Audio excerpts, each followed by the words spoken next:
कोई रोजगार में फायदा नहीं होगा, विकसित भारत नहीं बनेगा। आप लाख बोल लीजिए, हम 12 लाख का बाजा बजाइए, मगर बाजू जीएसटी का एक चौकीदार खड़ा हुआ है चोरी करने के लिए। ऑनरेबल मेंबर से असाउद्दीन बहुत बहुत धन्यवाद। धन्यवाद सर, आपका शुक्रिया कि आपने बोलने का मौका दिया। आपका बेहद शुक्रिया सर। मैं इस बजट की मुखालिफत में बोलने के लिए खड़ा हूं और इस बात को ज़हन नशीन करनी चाहिए कि सर के पिछले 25 साल में से 15 साल बीजेपी और एनडीए इख्तिदार पर है और यही बुनियादी वजह है कि आज एक ग्रेजुएट बेरोजगार है, किसान खुदकुशी कर रहे हैं, एमएसएमई बंद हो रहे हैं और चीन से बगैर इंपोर्ट करे हमारे देश का निजाम नहीं चल सकता। ये सब जिम्मेदारी इस हुकूमत पर आयद होती है सर। वजीर आजम कहते हैं कि मुल्क विकसित भारत की राह पे है। मैं कहना चाहता हूं कि ये उस वक्त तक मुमकिन नहीं है जब तक इस मुल्क की 80 करोड़ आवाम फ्री राशन के बगैर जिंदा नहीं रह सकती। विकसित भारत उस वक्त तक मुमकिन नहीं है सर जब हमारे देश की लड़कियां न्यूट्रिशन और तालीमी मौके उनको बच्चों की तरह नहीं मिल जाते। सर, विकसित भारत उस वक्त तक मुमकिन नहीं है जब हमारे मुल्क के बच्चों को जो पढ़ना नहीं आता, प्रॉपर सेंटेंस नहीं लिख सकते। सर, विकसित भारत उस वक्त तक मुमकिन नहीं है जब इस देश की बहुत बड़ी आबादी गरीब है, एब्जेक्ट पॉवर्टी में है। विकसित भारत इस वक्त तक मुमकिन नहीं है सर जब देश के 15% मुसलमानों को तालीम से, रोजगार से, सियासत, इंतजामी और गवर्नेंस से मजहबी तासुब की बुनियाद पर खारिज कर दिया जाता है। सर, 2014 से रियल वेजेस में गिरावट आई है या स्टैग्नेशन हुआ है। हर साल 1.3% की कमी हुए, यानी हर साल वतन अजीज के शहरी गरीब होते हैं और बरसर इख्तिदार की जमात की दौलत में इजाफा होता है। 750 उन्होंने अपने नए पार्टी ऑफिस पूरे देश में खोले हैं और एक गरीब को पीएमएवाई में बगैर रिश्वत करप्शन के घर नहीं मिलता। सर, तनख्वाहों में कमी, गिरावट से सबसे ज्यादा नुकसान मुसलमान, दलित और आदिवासी को है क्योंकि इनमें सबसे ज्यादा गरीब हैं। सर, मोदी हुकूमत ने इन तीनों तबकों के खिलाफ ऐलान जंग कर दिया। क्या मन की बात से एक औसत घराने को खाना मिलता है? सर, वजीर आजम ने हालिया आवाम को, जनता को मशवरा दिया कि खाने के तेल में कमी करने से जिस्म का वजन कम होता है। सर, मगर इस हुकूमत के मोटापे का अंदाजा लगाइए कि 2014 और 22 से मोदी हुकूमत ने एडवर्टाइजमेंट के ऊपर 3,260 करोड़ रुपए खर्चा किए। तो मालूम हुआ कि देश के प्रधानमंत्री मोदी जी एक एग्जाम वॉरियर भी हैं और एक डाइट कोच भी हैं। सर, खाने के तेल का होलसेल प्राइस इंडेक्स 2014 में 104 था, 2022 में 182 हुआ, 2024 में 145 होता है। ये पॉलिसी हुकूमत किसके लिए बनाती है? गरीबों के लिए नहीं बनाती, हम जानते हैं। सर, 80% भारत की आबादी माइक्रो न्यूट्रिएंट डिफिशियंसी है, सफर करती है।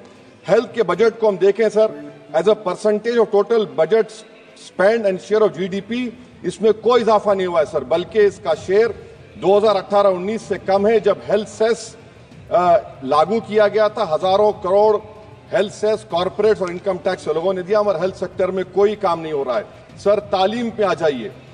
इकोनॉमिक सर्वे जो रिसेंटली ले हुआ है इस हाउस में, जिसमें डेटा यह बताता है कि स्कूल रिटेंशन क्लास 1 to 10 63.8 और हायर सेकेंडरी में क्लास 1 to 12 45.6। मतलब यह है कि सर, एक 1/3 हमारे बच्चे 10वीं तालीम को मुकम्मल नहीं करेंगे और आधे से ज्यादा 12th की तालीम नामुकम्मल करेंगे। लगता है कि देश के प्रधानमंत्री इनको एग्जाम वॉरियर बनाने का जो नारा लगाते हैं, वो नहीं चाहते कि नौजवान तालीम याफ्ता बने, बल्कि सिर्फ चाहते हैं कि गरीब और मायूस नौजवान उनकी जलसों जनसभाओं में यहाँ शिरकत करें, उनके लिए जिंदाबाद के नारे लगाएं और खुद की जिंदगी और मुस्तकबिल को मुर्दा कर दें। सर, सच्चाई यह है कि हमारे नौजवानों का एक बहुत बड़ा तबका बेसिक मैथमेटिक्स पढ़ नहीं सकता और अपनी मादरी जबान में एक जुमला नहीं लिख सकता। सर, जो सौतेला तासुब रवैया अक़लियतों के साथ हुकूमत कर रही है, इसकी मिसाल यह है कि वजारत अक़लियती बहबूद का बजट पिछले साल से कम हो गया है। सर, मैं एग्जाम्पल दे रहा हूं आपको।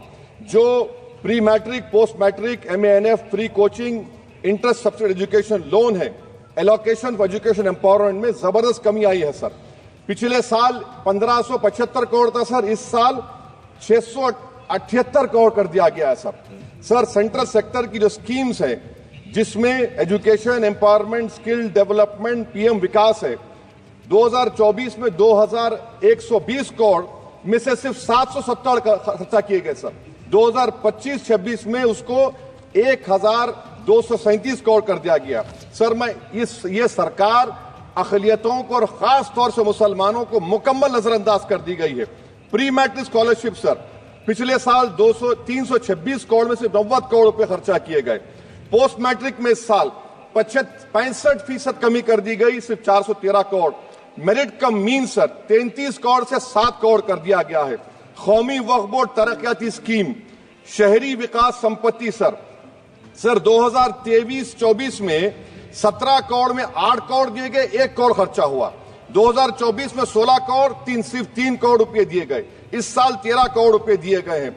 तो इससे अंदाजा होता है कि हुकूमत वक्फ की जायदादों को आमदनी का जरिया नहीं बनाना चाहती, उसको बर्बाद और खत्म करना चाहती है। सर स्किल डेवलपमेंट में हमारी दोहर उस्ताद नई मंजिल बिल्कुल खत्म करके रख दिया। अब टेक्सटाइल इंडस्ट्री बर्बादी के दहाने पे आ गई सर। 2016 तक भारत में सबसे ज्यादा रेडीमेड गारमेंट्स हम एक्सपोर्ट करते थे, आज उसमें 14% कमी आई, बांग्लादेश हमसे आगे चला गया। सर मैं एक मिसाल दे रहा हूं, मालेगांव में पावरलूम इंडस्ट्री में जो रोजगार देते हैं, ना उस पावरलूम इंडस्ट्री के लिए ना उसमें लेबरर के लिए कुछ इस बजट में रखा गया है। RODTEP, ROSCTL में एक्सपोर्ट प्रमोशन की पॉलिसी नहीं बनाई गई। ग्रुप इंश्योरेंस और GIS को क्यों बंद किया गया इन पावरलूम इंडस्ट्री के लिए? और फिर सर PLI स्कीम के बहुत बड़े दावे किए जाते हैं। ये PLI स्कीम प्रो कॉर्पोरेट है, जबकि इसको प्रो माइक्रो होना चाहिए था।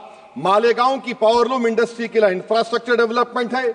ये तासुब और सौतेला सुलूक मालेगांव पावरलूम और ये इंडस्ट्री से कब तक चलेगा? सर डेडलाइन, मोदी जी ये गवर्नमेंट डेडलाइन देती है। मेक इन इंडिया का वादा था सर 100 मिलियन जॉब्स, 12 से 14% ग्रोथ। हकीकत क्या है सर? सिर्फ 6% ग्रोथ है।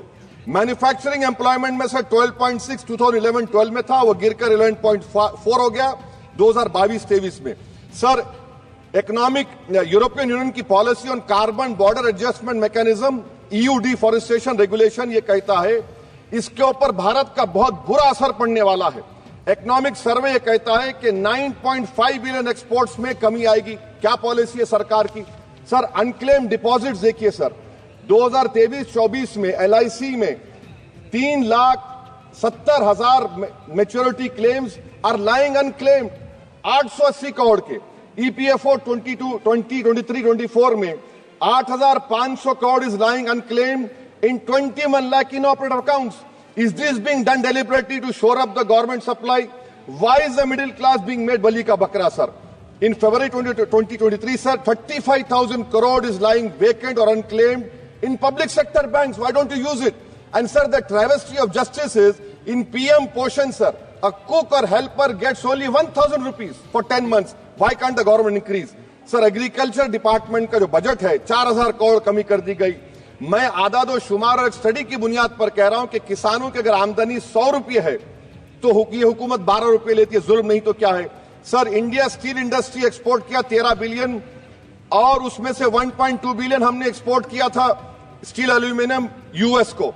अगर ट्रंप 25% टैरिफ लगाएगा ये सिग्निफिकेंट बर्डन होगा इंडिया के स्टील एक्सपोर्टर्स पर और इसीलिए इंडिया मेटल इंडेक्स गिरा है 3%। सर क्या पॉलिसी है सरकार की? सर कंक्लूजन में अब आप देखें the revenue through income tax is set to increase by 4 lakh crore for BE24 while the corporate tax is only set to increase by 60,000 crore despite corporate profitability an all time high while wage growth remains subdued the share of income tax in total revenue has risen to 22.7% in financial year 19 to 33% in 25 while the share of both GST and corporate tax declined. This means that it is still the individual taxpayers paying income tax that is funding the government while corporation get an easy ride, sir. In conclusion, sir, the state I come from, Telangana से मैं आता हूं, तेलंगाना की आवाम ने 8 MP BJP को दिए। एक project आप नेशनल प्रोजेक्ट नहीं कर सकते। पालमारू इरिगेशन प्रोजेक्ट को नेशनल प्रोजेक्ट नहीं बनाते, गोदावरी के पानी को लाने का प्रोजेक्ट आप नहीं देते, मेट्रो को नहीं देते, एक स्टील बायारा। मेरे 8 MP आपके जीत के गए। ये लगता है कि बेचारे वो कितने कमजोर हैं कि जिस रियासत से जीत कर गए वहां पर कुछ नहीं कर सक रहे हैं सर। तो इसीलिए मैं इस बजट की मुखालिफत में खड़ा हूं। इससे कोई रोजगार में फायदा नहीं होगा, विकसित भारत नहीं बनेगा। आप लाख बोल लीजिए, हम 12 लाख का बाजा बजाइए, मगर बाजू GST का एक चौकीदार खड़ा हुआ है चोरी करने के लिए। बहुत बहुत शुक्रिया सर।